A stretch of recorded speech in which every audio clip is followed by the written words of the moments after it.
When it comes to finding and engaging leads, if you've ever heard of a funnel before or a pipeline or anything, you have 3 stages of that pipeline for the customer journey. They're a stranger, then they're a lead, then they're an advocate. Cold, warm, hot. If you're looking to get someone in cold, that's the outreach. You're sending a message, you're engaging with people, they're in that outreach stage. You want to make sure they're labeled as cold, whether that's highlighting them in the Google Sheet or tagging them in your CRM or social cycle, you tag them as cold. And as soon as they respond or they start engaging back with you, maybe they respond to a DM, you figure out a certain trigger, then that would be a warm lead. You would tag them as warm. You can start to see a lot of salespeople don't do this, which is why a bunch of leads get caught up in the pipeline. Because if you're not tagging leads from cold to warm and you have 100 leads within your pipeline, no wonder they're getting stuck because you don't know which lead is which. It can get really tricky, really fast. So you want to make sure you're tagging your leads and really efficiently making sure you're managing where each lead is at within your pipeline so you can consistently move them through. That's what a strong social media relationship management strategy looks like. You got to figure a trigger at what happens after warm. Maybe you qualify them, you ask them 3 qualifying questions and you do an if then. If they responded yes to all 3 questions, or if they responded a certain way to all 3 questions, then you'd label them hot. Or if they scheduled a call,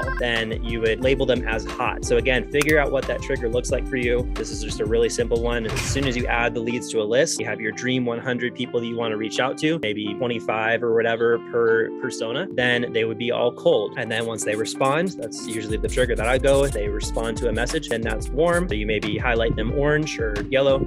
And then hot is scheduled. As soon as they schedule a call, they become a red lead. And you can add 5 stages to the pipeline if you want. After hot, after they schedule a call, did they show up to the call? Because I know the show up rate is huge in sales. If they showed up to the call, then you need to tag them as another very hot or something on top of hot. You can come up with different names. You can even just say showed up or interested. You can say from hot to interested. That's one really good way to make sure you're managing your pipeline.